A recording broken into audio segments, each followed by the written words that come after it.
Welcome to the 500th episode of the Author to Authority podcast. And today I am so thrilled to have as our special guest Dave Sanderson.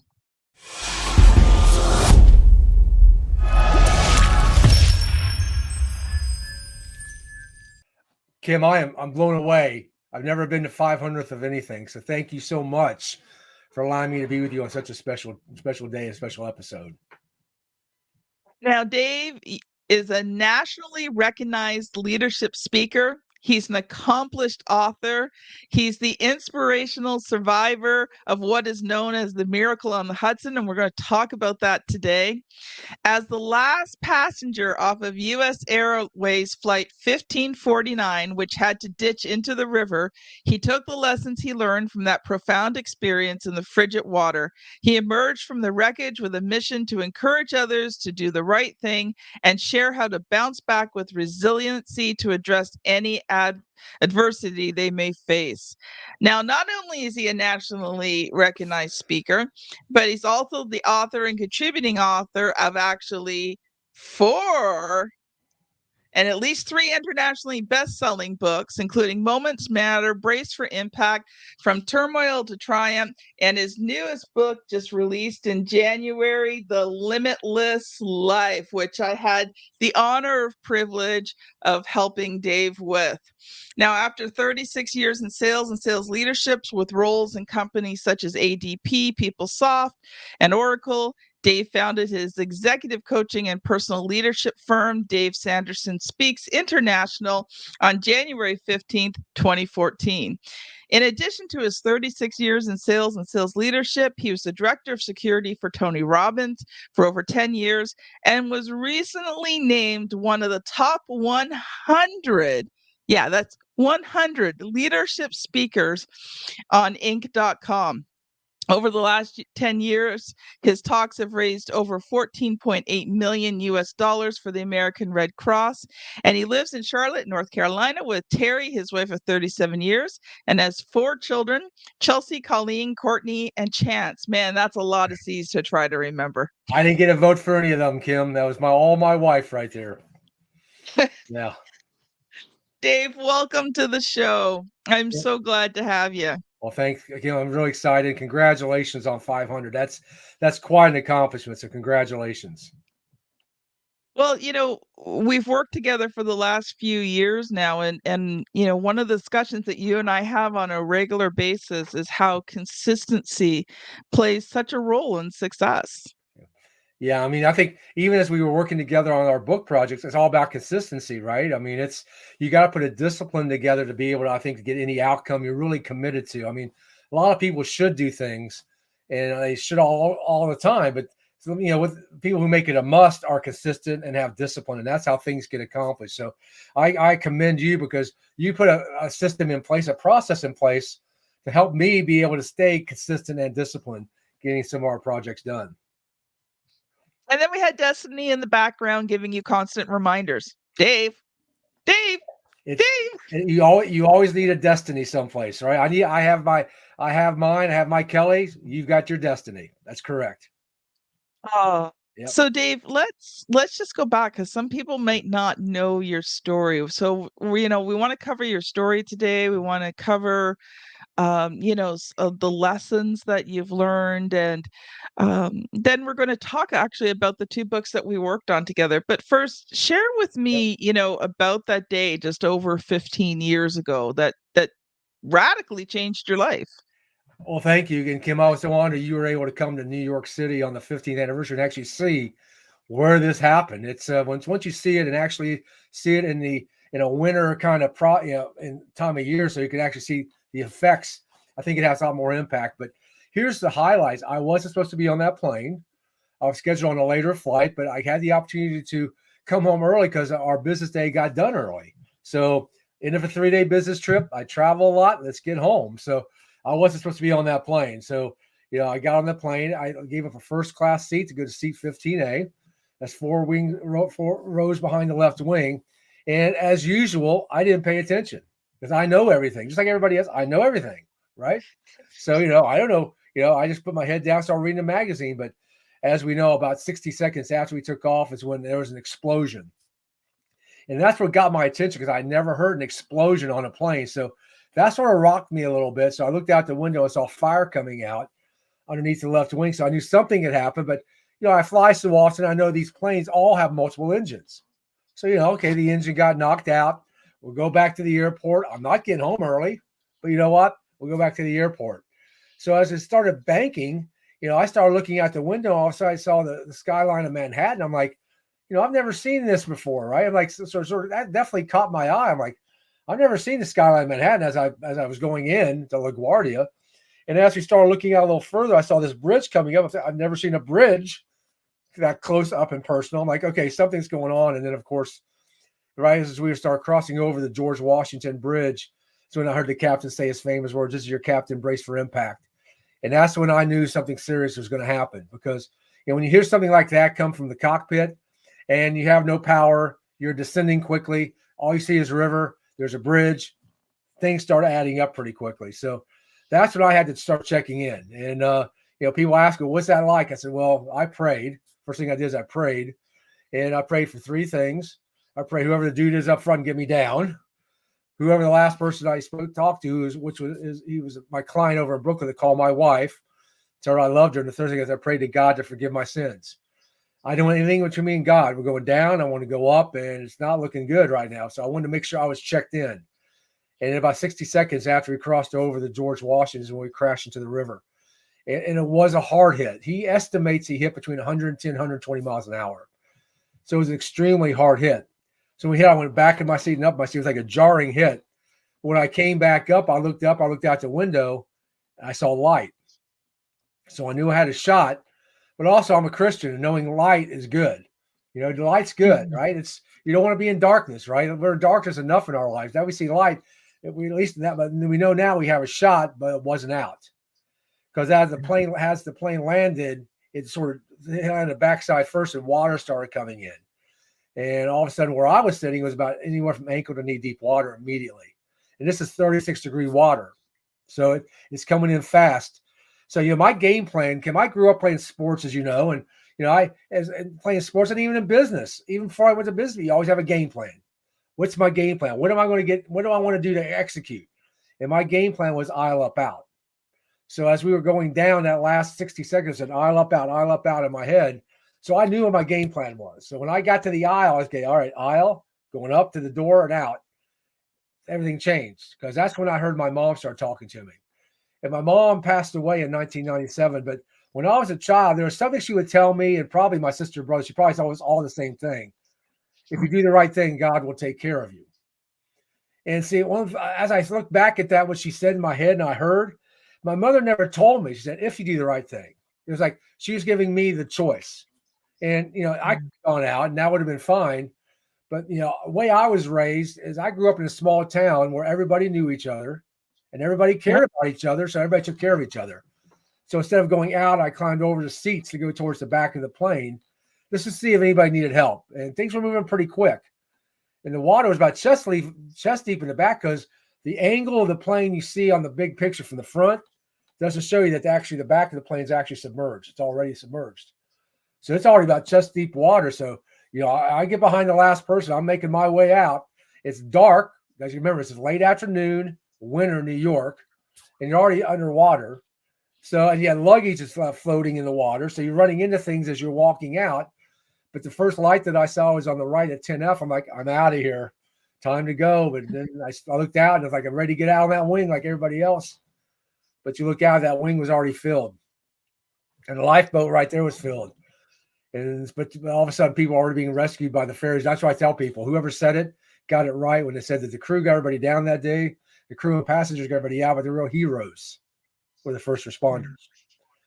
But that's why I was inside the plane, waist deep in 36-degree water for about 7 minutes, because the boat and the wing were already filled up. But then a few minutes later, about 6 or 7 minutes later, there were a lot of things happening. I mean, there was, I saw a lady on the wing who wasn't moving. There's a lot of things that were going on. But about 7 minutes later, I felt the plane rock. And I didn't know what happened, but I found out later one of the tugboats that was part of the rescue as he backed out, he hit the front of the plane, which shook the plane, which meant water's going up my back. And the first thing I thought was Titanic. I said, that movie, I just saw that movie because then when that boat tipped up and it sucked everything in it, I said, man, this thing's going down, man. I got to get out of here. I got to get out of here now. And I always stop here and thank my mom and dad because they had made me get swimming lessons when I was a child. I mean, able to get off this plane. You see, that's where the genesis of my first book or my first full book, myself, Moments Matter, came, because that's one of those moments you realize these moments are in your life for a reason. You know, Yes. that moment, my mother made me learn how to swim, and that Boy Scout moment when I had to swim, across the river to get to the next activity. Maybe that was there for prepare me for that exact moment, because that's when I had to swim to save my life. And that's pretty much a condensed version of what happened. But it's all these moments that add up in our life are there for these certain defining moments. So you can't let any moment in your life go by just thinking it's just there for not for a reason. It's there for a reason. So you were in the plane for quite a few minutes, knee deep, chest deep water.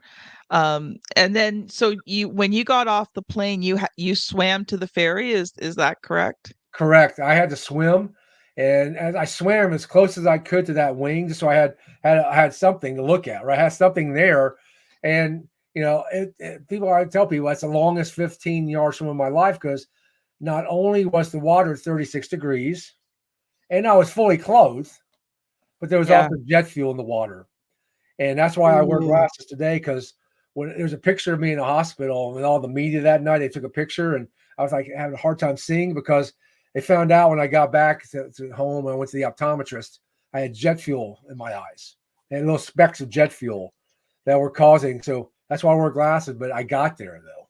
I got there, and now I'm holding on to the wing, trying to figure out what I'm going to do next. And now you yell climb, and I yet up can't. Yeah. And then my mom started talking to me again, because when I was a child and you said I can't to my mom, my mother would say, if you can't do it, you're going to do it. And after all this came out, Kim, is I think you know my story. That's what I realized what my mother's worldview was. See, I think everybody's got a worldview about what's their life, what's their life really look like. Yeah. My mother's worldview was, if you can't, you must, because she would never Yeah. let any of her kids say that, because she believed that if you said can't, it puts in your head that you're right, you can't, because whatever you say to yourself is true. So I never said that word, but I said it.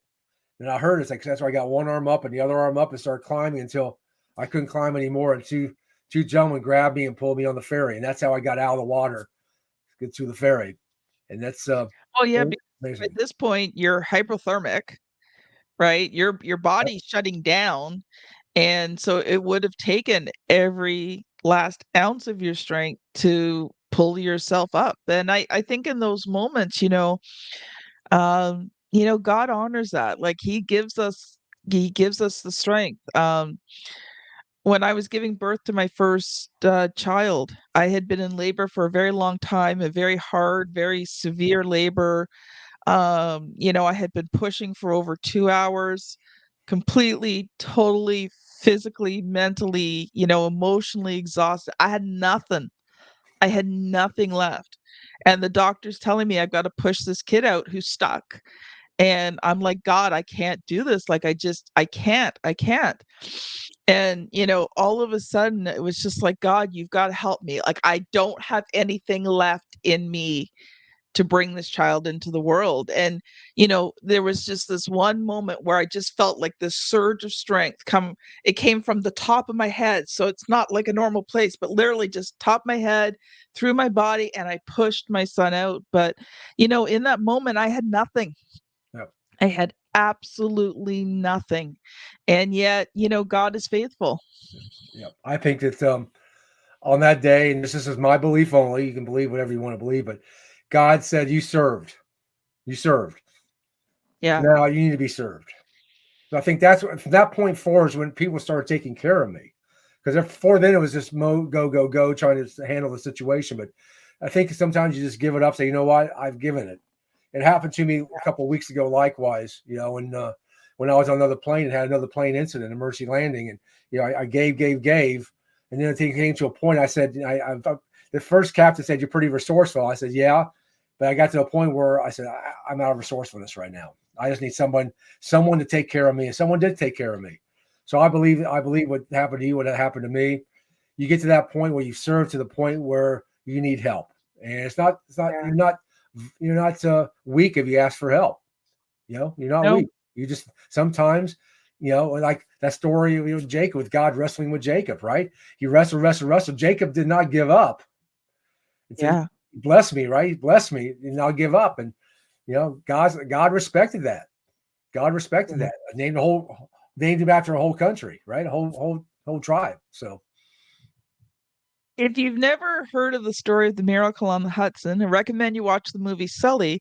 But, that day was incredible because the first responders, the American Red Cross, the ferry system, the New York Transitway, I think it's called. yeah, And then there was also special divers that were yeah. came into play as well. So you've got all of these major organizations from both New York and New Jersey. So my understanding of American geography is not the greatest, but that's two different states, right? Am I correct in saying that? Two So different all of states, these people, two different jurisdictions. Exactly right. all of these people in less than a half an hour mobilized and got you guys off of that plane. Yeah, and I think one of the things, as you heard for the first time in public, that day when we were together in January, when Gio talked about the plan, and that plan that they were developing, it was based not on a plane. It was based on a boat goes down in the Hudson. But that plan was only signed off a week before this happened. And all they did is use a Wow. plan that was made a week. I mean, and if I tell people, I actually wrote a story about this, because just think, if they didn't have that plan together, yeah, this thing probably would have got pulled off, right? Could have been pulled off, but then you have two competing, you know, organizations or multi organizations. Who's taking the lead on this? But with the plan that came into play only a week ahead of time, which was revealed that day on the 15th of January, 2024, all of a sudden everybody collaborated and everybody knew exactly what they had to do at that circumstance. All I did was substitute a plane for a boat, and it came together. Yeah.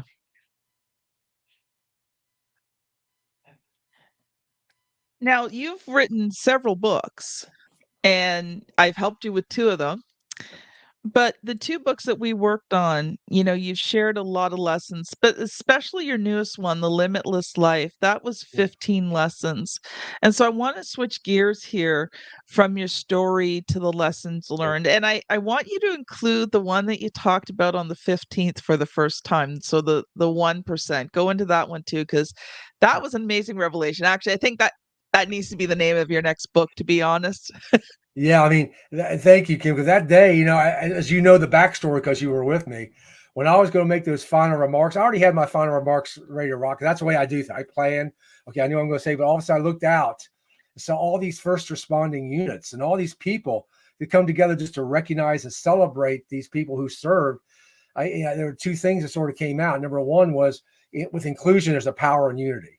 And that's something, that was all these different people and different agendas. But second was the power of the 1 degree. Because, if you look at what happened that day, and I knew a little bit of the backstory, so I had to have a little point of reference. But then all of a sudden I saw other things come together that day. If that plane is 1 degree, that plane, as he's putting this thing down, is 1 degree to the left, he's toppling through New York City. If he Yeah. has that thing's just 1 degree to the right, it's toppling through Jersey City.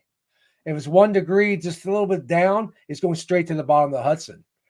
And also I started realizing the power of the 1 degree. Just think 1 degree of difference of anything changes your entire destiny. Your date with destiny changes. And not only with like in a plane crash, but just think, you're 1 degree away and you're walking on the sidewalk and a car's coming your way. You're 1 degree away and all of a sudden it misses you. Yeah. So, you got to pay attention. I guess the big lesson is you've got to pay attention, because, 1 degree is 1 degree in a relationship. Just think, I talk about the 6 degrees of separation, how all of a sudden your relationship can change just with one word. All of a sudden you have one relationship. I'll say 1 word or 1 degree, and all of a sudden your relationship's going this way. Yeah. It's amazing of how powerful that was, and that was really magnified that day, just on a bigger scale, about just looking at a plane that's going down and ready to crash, and unless that thing's perfect, unless he has some, and I personally believe, some divine giving the divine overview of that day. That's my belief. You can believe whatever you want, but I think it's God's hands were on that plane and guided that plane down Yeah. with the help of a very skillful captain. Very skillful captain.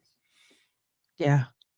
So what we were talking about is January 15th, 2024 was the 15th anniversary of when the plane went down.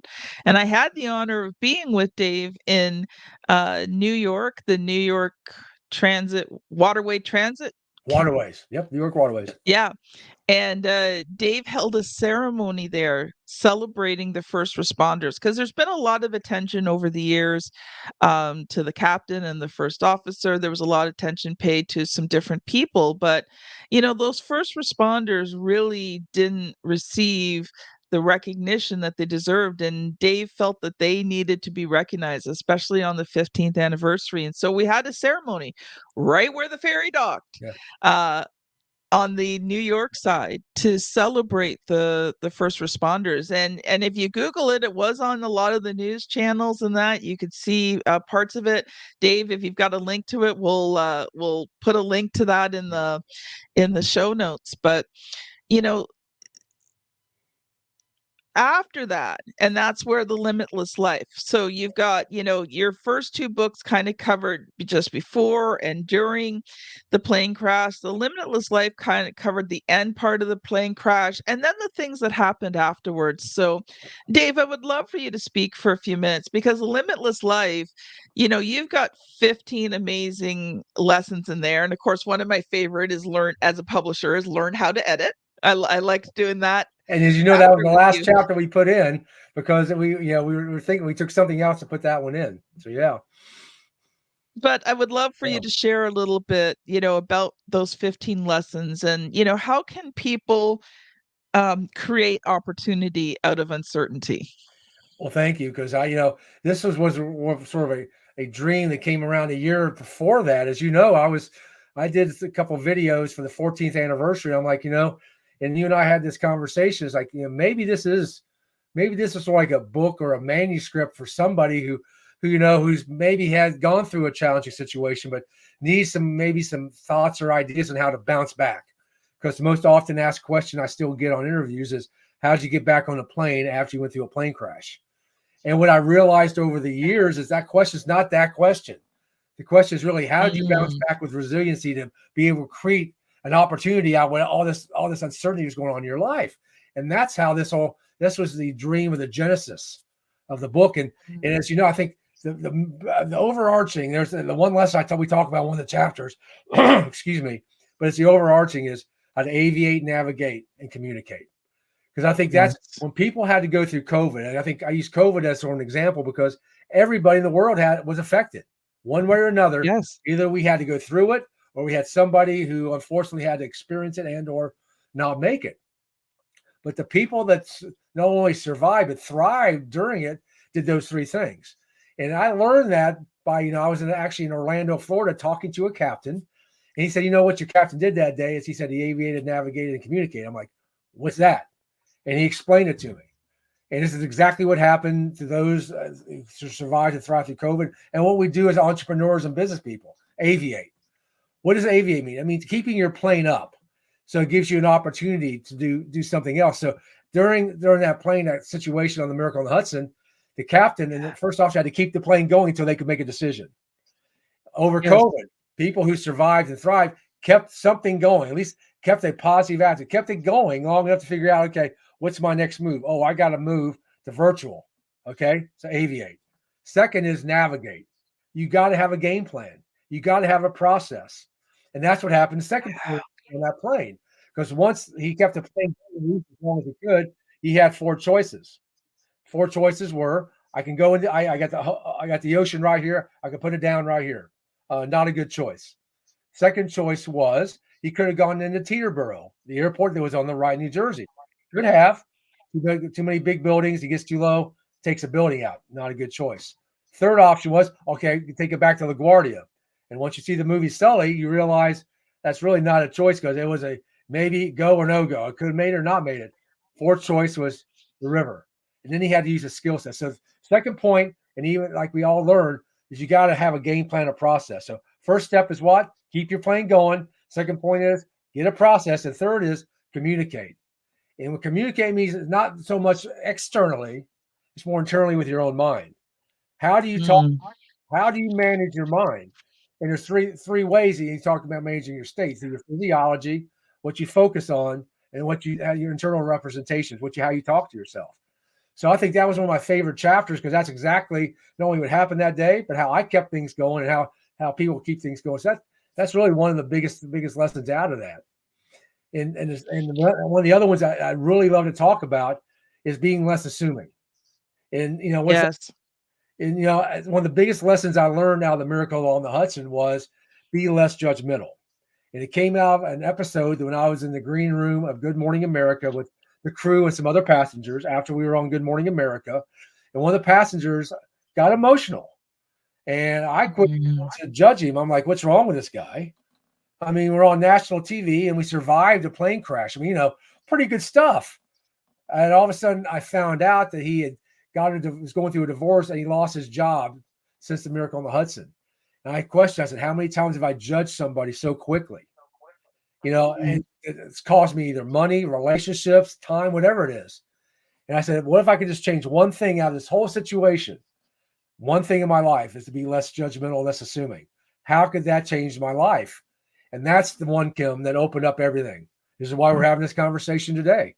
Because all of a sudden, it's like, you know what? I'm not going to judge anybody until I know their backstory, until I understand Yeah. where they're coming from. Because I really believe what Martin Luther King said was correct. Judge people by the content of their character. And Yeah. I started employing that and really working. And now I'm not perfect. Well, none of us are perfect. There's only one perfect being who's ever been here. But Carrie will attest to that. I work on that every day, Kim. And it's opened up so many doors for me because you know what? There are people like I tell people, I make it a little funny. I said, my dad grew up in the 30s, right? And in the Yep. 60s, when I was growing up, you see these TV shows, he called them long-haired hippie freaks. And he had names for everybody, right? But that was my dad, but you can't judge him because he grew up in an era there was a you had certain rules, right?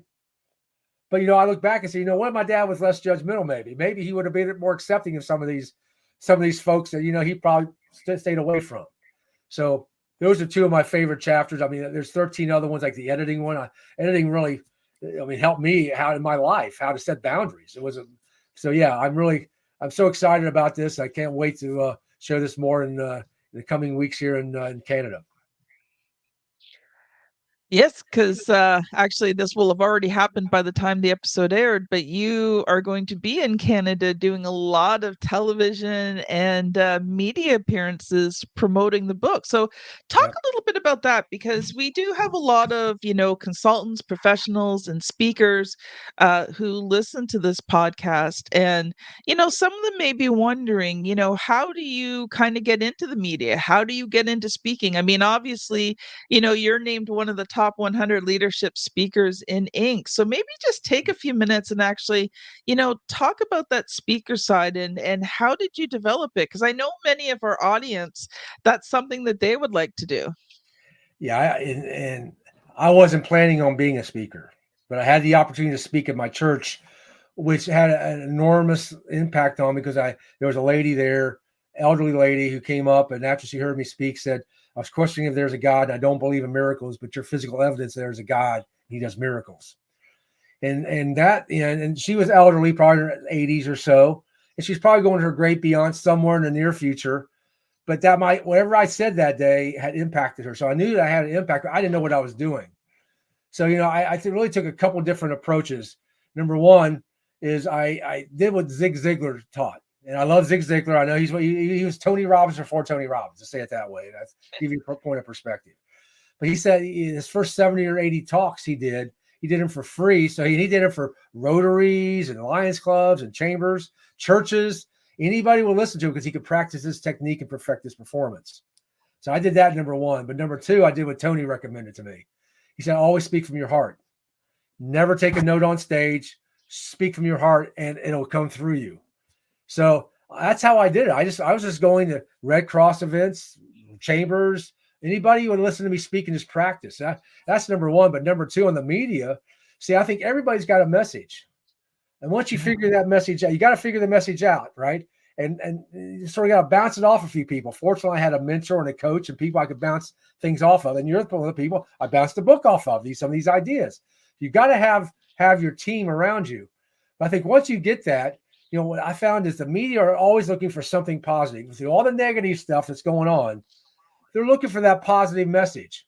And I think, and especially with, people are looking for, how can you share something with somebody that's helped you, would help them during their challenging time. So, when I'm coming to Toronto, I've been doing this for every year, except for the COVID years, take the COVID years out. I come to Toronto, and fortunately for me, that I have a new book, right? I usually do it around a new book, Kim. So I have something to offer, right? I can show them. And we talk about that in the lessons, and because they're always looking for something. It's like, okay, Dave, we've heard your stories. This is great. Everybody's heard of this, but let's talk about your book and what we're talking about today. And all of a sudden, people want that. So I find that it's not hard to get media. It's really not. It's just that you better have something that distinguishes you, shows that you have competence, you're creative, and you're a leader. If you do those four things, the media will usually be very open for you to be able to share your story or your mission in a way that hopefully will help them with ratings. You got to remember, it's their outcome, right? Help them Yes. with ratings, but also get your message out in a way that's going to impact somebody, one of their audience. Dave, that was just a great foundation that you laid there, because you have to have those things in place first. But you do also have PR people. So you're not necessarily contacting the media yourself. You have a PR person. Now, how important would you say that is in terms of your media appearances? It's interesting. At first, it was very important. It was very important because I didn't know how to approach the media. I didn't know how to talk to me. I didn't know how to dress. All these different things that my PR person, Ronnie, and her team have helped me greatly over the years. And so that's number one. They're based in Toronto too, and I want to get into that marketplace. So it's extremely important. But now that I've been doing it for a while, media is coming to me. So I need somebody also to bounce that off of to make sure I'm doing the right thing. See, there are certain Yes. situations, as that if you've read my book From Turmoil to Try to talk about this situation, where I was actually in New Jersey and I didn't have any media expertise, any help, and there was a TV station who wanted to interview me, but I was recommended by somebody because of my brand and the way I may be boxed in.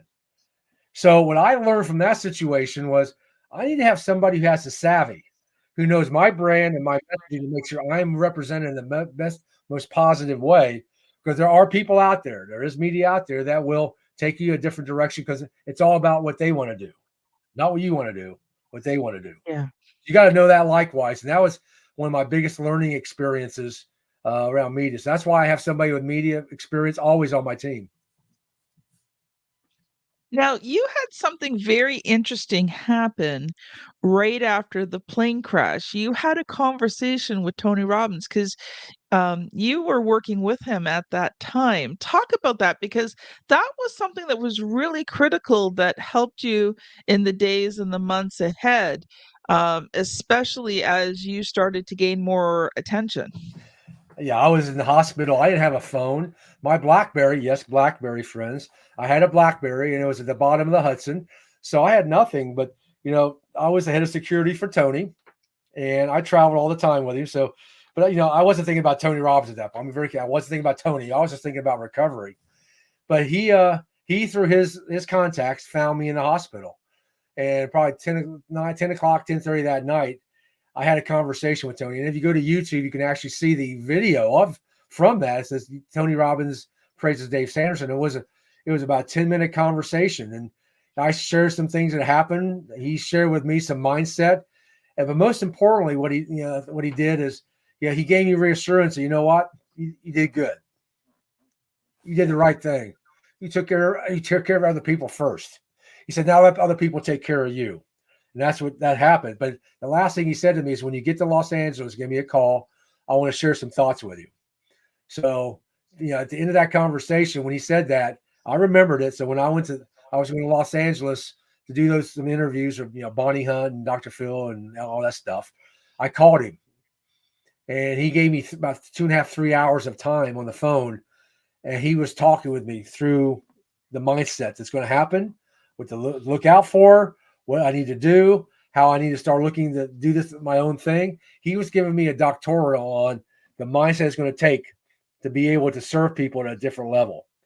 And that, I bless Tony for that, because, he took his time, which is the most valuable thing and we all have, is time, to help make sure I was supported, because he saw me doing the right thing. So just do the right thing, and more often than not, it's going to come back to you tenfold some way. And that was a gift to me. And I think too, I remember from some of our conversations was, one of the things that Tony did was he did warn you. Like, as you got out there more, as people started to get to know your name, he gave you some really sage advice on some of the do's, some of the don'ts, what to look out for, what to prioritize, not what to fall for. He really helped to guide you through that time period, because you were gaining a lot of attention, but you were also gaining people who didn't like the fact that you were getting all this attention. So maybe speak to that a little bit, because I think that's something that, us as entrepreneurs, consultants, professional speakers, when we finally do start to get that attention, I don't think we're always ready for some of the negative consequences that can happen, when you do become popular and seen and noticed. You know that you know that was some of the best advice I had received from him, because there is like you said, there's going to be a threshold point. There's going to be a threshold point where you're doing everything you think is right, but somebody's going to take that and interpret that a different way. And I've had some people in the past that took it a different way. It said, you shouldn't be receiving this kind of notoriety. You should be doing this. And it's like they were coming down on me hard. And it's like I didn't understand at first, but then I remember what Tony said. It's like, you know what? Everybody's got to deal with their own stuff, right? That's not my stuff. That's their stuff on how they represent it. So one of the things he told me to do, and he recommended this, and there's a little thing in the back there next to the globe that someone actually put it on, nice little thing for me. He said, always stay humble, always have humility. Yeah. He said, if you do that, it doesn't matter what everybody else says, because you're coming from your heart first, and it'll always come through. So once he told me that, and when some of the things were coming down in a different direction at me, I just said, you know what? I'm not going to respond to it. I'm not going to respond to it, because let them be haters. Let somebody else, because they see somebody else getting a little bit of notoriety.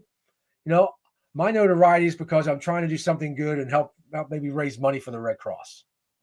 But some people, even the Red Cross, I'm easy pickings. So I think there's ways you got to respond. And sometimes, one of the things my mother always says, sometimes you just don't respond. You just keep your head down, focus on your mission. And you know what? And she was right. And my first boss in sales was right. He told me the same thing. Give it 24 to 48 hours and watch what happens. It goes away. And I write about that in my books. Sometimes you just let it go away, right? Because it doesn't get any energy from you. So true. Now, Dave, before we actually get to talking about, writing and publishing your books, there's something that you've done in the years since that I think some people know about, but not everybody knows. You have actually swam the Hudson River. So talk about that, because I loved it when we were working on your book, and you talked about the water giving you life. Yep. Yeah, and then it's one of the things I talk about now is how face your fears. And I wasn't planning on going back in the Hudson River. I already had my shot. I already had my swim. I'm good. But I was actually standing at the airport in Newark. The airport's right across the river in Newark Airport. And I was standing there. My friend, who now is my wingman, called and said, would you want to swim with me? You and Hudson swim with me with the Navy SEALs, and from New Jersey, New York, and maybe he'll give you some redemption. Maybe he'll give you some redemption. And I had to think long and hard, Kim, because it's been 40 years since I swam anything. But I did, and I went back in. I committed to go in first to raise money for those Navy SEAL vets who had fallen on hard times. That was the reason, but that wasn't the only reason. The other reason is number two, I wanted to show my kids primarily how to face your fears. How you got to go back, and when something hits you in the face, you got to turn the other cheek, and you got to face it. So it took me 100 days, but in 100 days, I went from basically swimming 25 meters to 3.1 miles with the elite of the elite. But that's not the story. that's cool. And yeah, it takes a lot of fortitude and resilience. I talk about there's game plans. That's good stuff. But the real story happened on the last leg. Because when I was swimming from with Suzanne, my wingman, from Ellis Island to New York City, which is about 1.1 miles to the point, just give you some perspective, across the Hudson River. We're about 600 meters out from New York City. I swam, I took left, and I saw where the plane crashed. I saw it. I could see it. I knew exactly where it was because it was right down from the Intrepid where we had the event. Yeah, and that's so I saw that and I stalled. And I tell people it's not good to stall in 70 feet water. You want to keep moving, right? But I stalled. I pulled on my little buoy, and she said, "Like you all right?" I'm like, you know what? I said, Motion detected at the front door. I said, I love you, Suzanne. And she said, yelled back, I love you too. And that was the moment I realized this whole thing is about gratitude. It's about gratitude. Yeah. It's about giving thanks to something bigger than yourself. And it takes a lot of people to be able to do something of the magnitude of what happened. And it takes a lot of mindset. We talk about discipline and consistency to be able to go face your fears. So I want to really make that point. It's like, this whole thing is not only what happened on January 15, 2009, but going back gave me not only the certainty that I could step up and do something at my age and show people, listen, age is just a number. But second, if you have gratitude, you don't have any fear. You cannot have fear if you have gratitude because you're giving thanks. And as you know what I talk about, the more gratitude you give, the more grace that you get. The more grace that you get, the more opportunity you have not only to serve, but have that happy and fulfilling life that I think all of us are wanting. That God has laid in front of us. But we have to do our part too. We have to do our part. You know what, Dave? I couldn't agree with you more. And you know, and you put it in such a way I've heard you say it, but just something clicked here today. And it's the fact that gratitude and fear can't be in the same place at the same time. Yeah. I mean, look what happened to Jesus on the cross. He had gratitude. He knew he was coming. He told God, take me out of this, right? But he knew he was here for a reason. And he gave thanks to his creator, his God, our God. And ultimately, good came out of it, right? Because I'm sure he had some thoughts. I mean, come on. I mean, he was going through a lot of pain. I mean, and I think I don't know if I told you a story, but I was on the church council, our executive board for a number of years at our church. And we were at one meeting, and I'm sure it doesn't happen at your church, Kim, but our church got a little contentious. All right.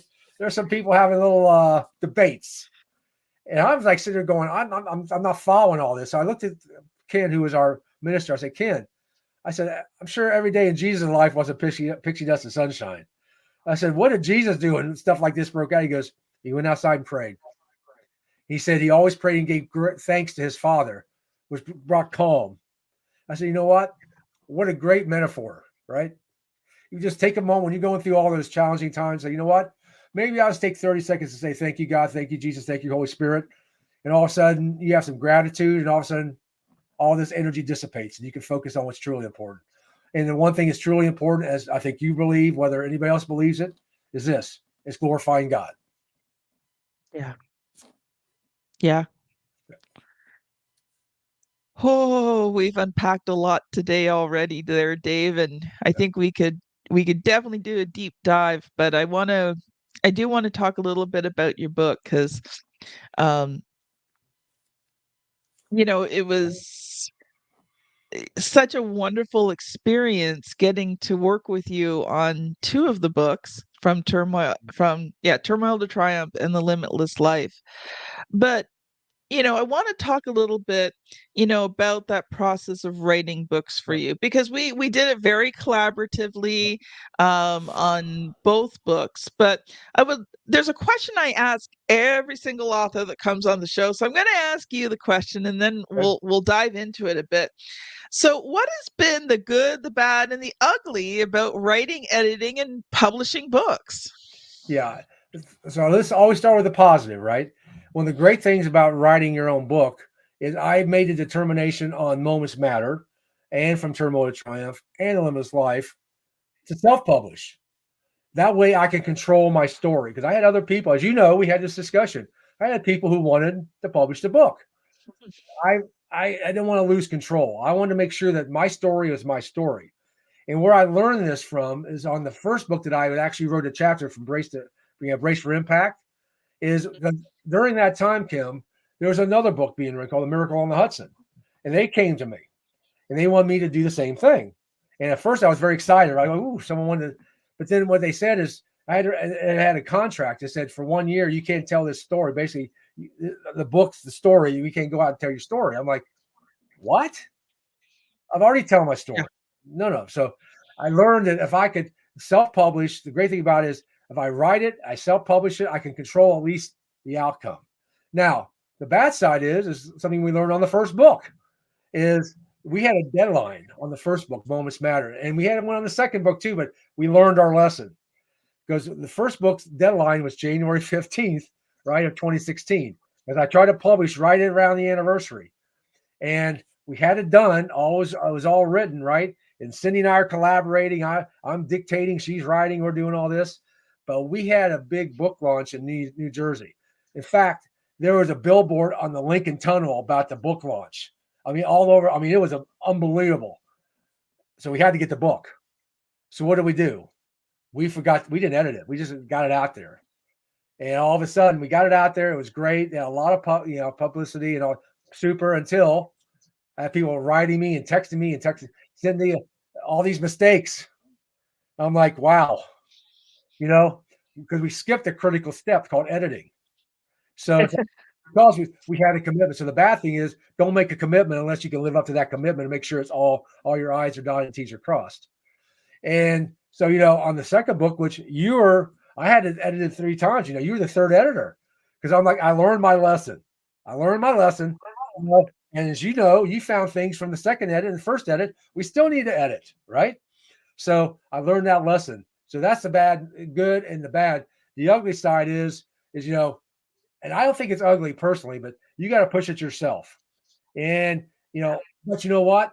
Well, people say, well, you get a publisher, they'll do it for you. They'll do it for you to a point.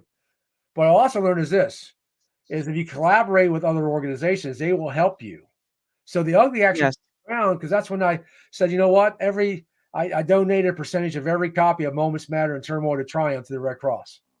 And then they were very kind in not only purchasing the book, but publicizing the book for me around the country and North America. So, there's good, bad, and ugly. And I've seen the ugly side too. I've had people who've gone to publishers who could not get their rights back. And all of a sudden, the story is not the story they really wanted to tell. It was edited to the point where that's how they thought they were going to sell books, because that's what a publisher does. They sell books. Me, I want to get the message out. I want to control it. Selling some books is great, but it's more about using this as sort of as a calling card or here's my story and here's some more insights that you're not going to get from me unless you read this book. Yeah.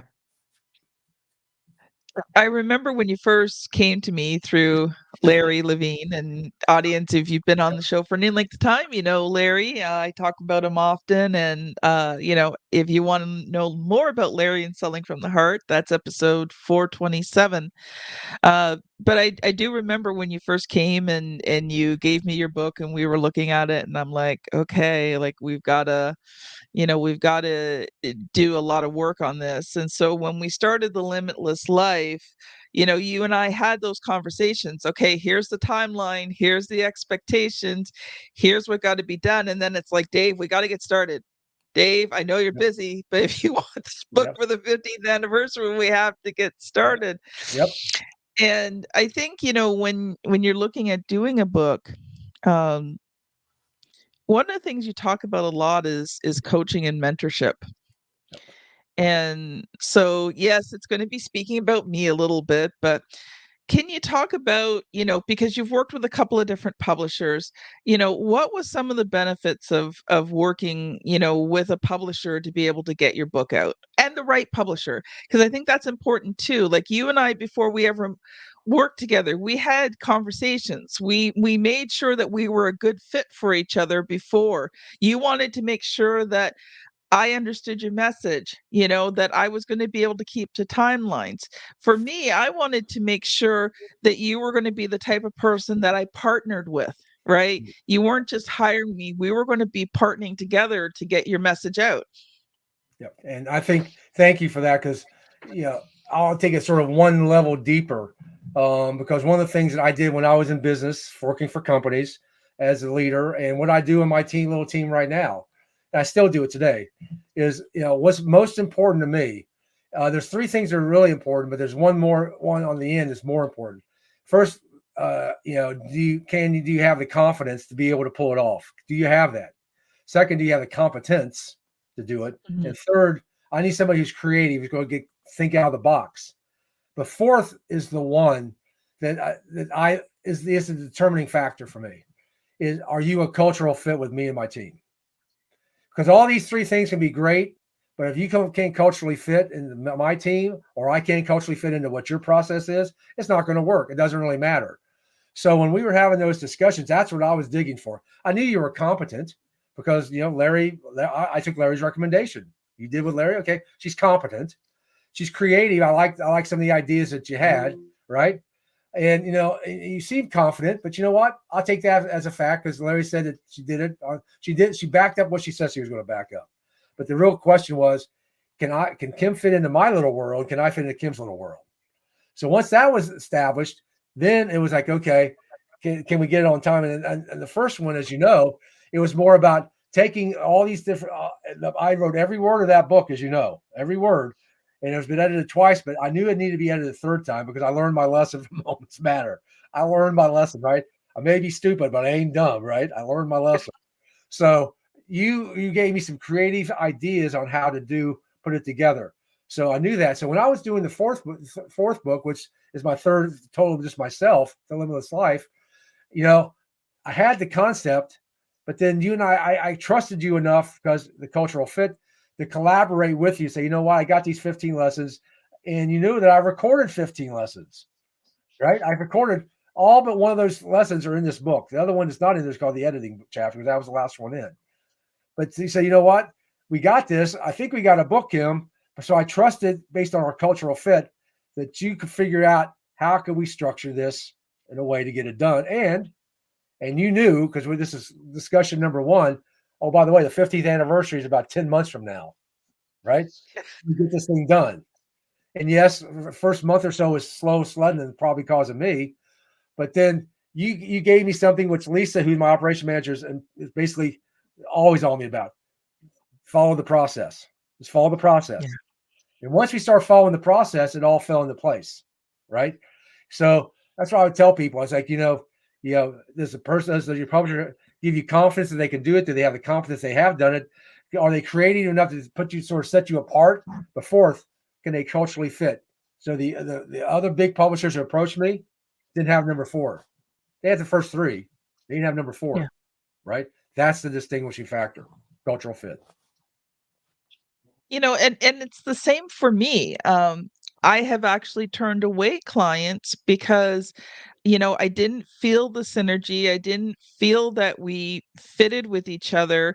There was one person in particular, I could not represent his message. What he wanted to talk about ethically was against, what I believed. I could not write his book. And so I think, an important lesson here is, not just even with publishing, but, as an entrepreneur, as a consultant, professional speaker, there are going to be times when the best answer that you can give is no. It's a gift. It's actually showing respect to somebody else to make sure that they have time and have the effort to go find somebody who is a better fit. Because how many times in our lives have we gone with somebody or have that can't it's not going to work, but we try to make it work, but it doesn't work, and so you've doubled or tripled your effort.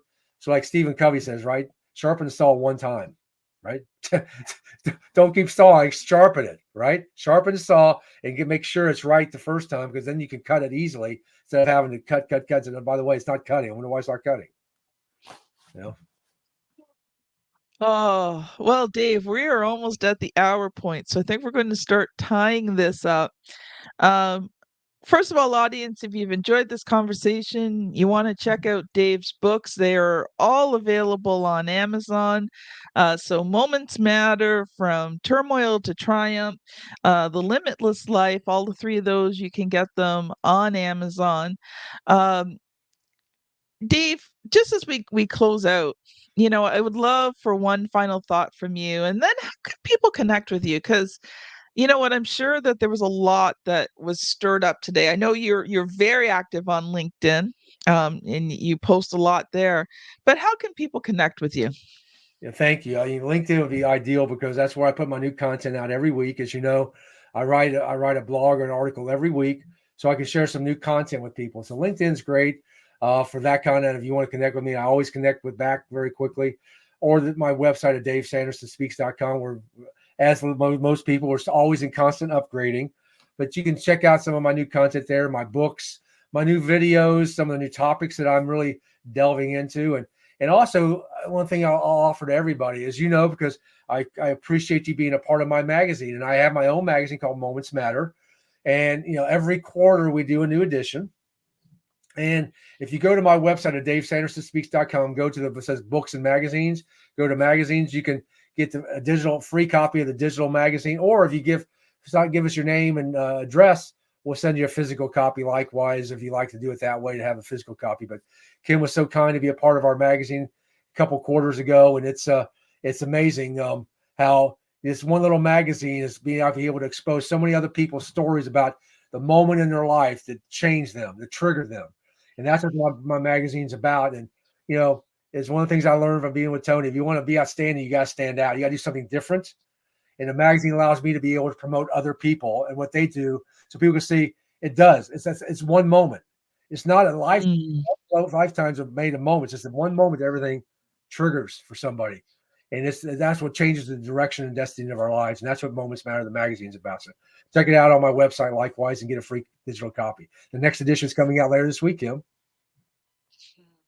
So we'll already be out, audience, by the time that you are listening to us. And Dave, I was very deeply honored that you allowed me to talk about the power of words. And, there were two moments, a very negative moment that defined my life for 30 years, and then a moment when I redefined that first moment and was able to move forward in life. So thank you for letting me share that story. Well, thank you for being. I'm honored that because I know it takes time and effort, and there are specifications. In any book, you got specifications, right? So I know, but I appreciate that. And one of the things I made a commitment for every edition, just so everybody knows, give some perspective. Every edition will have a Canadian. Every edition will have somebody from the military. The Canadian is Dove Barron for this quarter from Vancouver, and my military person, her call sign is Mace. She is the first female Air Force Thunderbird point pilot. So as International Women's Month, I want to honor her and her military service. And so check it out. Everyone's got a Canadian and a military person to thank them for the service. Well, Dave, I'm Canadian, so I always appreciate Yep. You're my your. Canadian that one quarter, Kim. You're my Canadian that quarter. So, yeah. Actually, Dave, I have a Canadian Olympic coach I want to introduce you to. I think you would love his stories. So remind me about that, and I'm going to Yep. introduce you to another one of my favorite people. Well, audience, it's that time again. If you've reached this point, it's been a double long episode this time, but packed full of value. But I would love to redirect you to the 400th episode. If you want to find out more about the Author to Authority podcast, how it came to be, I had my dear friend John Lusher interview me for the 400th. So I didn't lead the podcast, he led, and I got interviewed for it. So if you are watching and you're on YouTube, you know the routine. The thumbnail is here somewhere. My daughter does put the thumbnail up. I'm just not always sure where. And if you're on your favorite podcast app, well, if we're at the 500 and you're going back to 400, you're definitely going to be using that finger to scan back. But I guarantee you that if you want to find out more about the Author to Authority Author to Authority podcast, that's one of the best episodes to do it. Well, audience, thank you so much. Dave, it has been an honor and a pleasure having you here on the show. And we will see you on the very next episode. Bye now.